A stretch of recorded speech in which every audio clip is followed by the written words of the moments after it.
Kenneth রিভারের মোহানার দিকে এগোচ্ছি।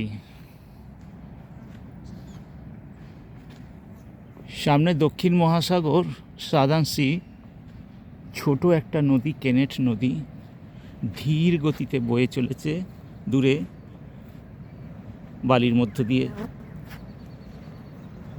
মৃদুমন্দ স্রোত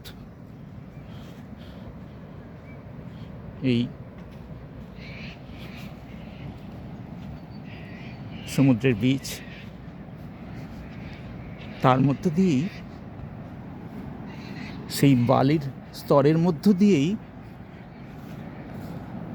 মৃদুমন্দ গতিতে বয়ে চলেছে কেনেথ নদী। সামনে এগুলো কালো কালো পড়ে রয়েছে বিচের ওপর। এগুলো কোনো জঞ্জাল নয়, এগুলো এক ধরনের সি উইড। দেখে মনে হতে পারে যেন কোনো জঞ্জাল, আসলে ঢেউয়ের সাথে, সমুদ্রের ঢেউ জোয়ারের জলের সাথে এগুলো চলে এসেছে। এই হলো নদী খাত। অস্ট্রেলিয়ার ছোট নদী কীরকম হয় তা কিছুটা বোঝা যাচ্ছে। দূরে পাহাড় থেকে নেমে এসেছে, এঁকে বেঁকে বয়ে চলেছে বালিস্তরের মধ্য দিয়ে। এই যাচ্ছে এঁকে বেঁকে গিয়ে মোহানার কাছে। ওদিকে বালিয়াড়ির ওপর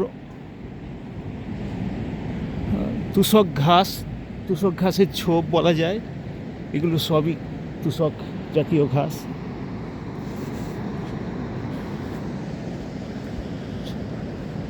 এই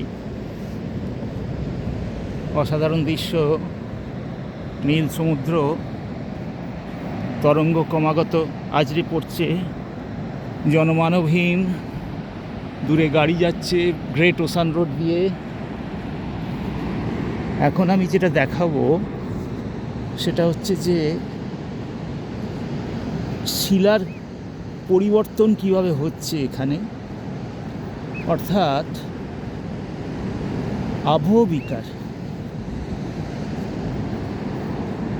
এখানে ব্যাসাল্ট শিলাস্তর লক্ষ্য করা যাচ্ছে সমুদ্রের তীরে, সমুদ্রের ধারে। এই ব্যাসাল্ট শিলার একটা এখানে পরিবর্তন ঘটছে, যেটা আমার চোখে পড়ল। একটা জালের মতো গঠন দেখা যাচ্ছে, বা বলা যায় মৌচাকের মতো গঠন, হানিকম্বিং। এটা কি করে সৃষ্টি হলো?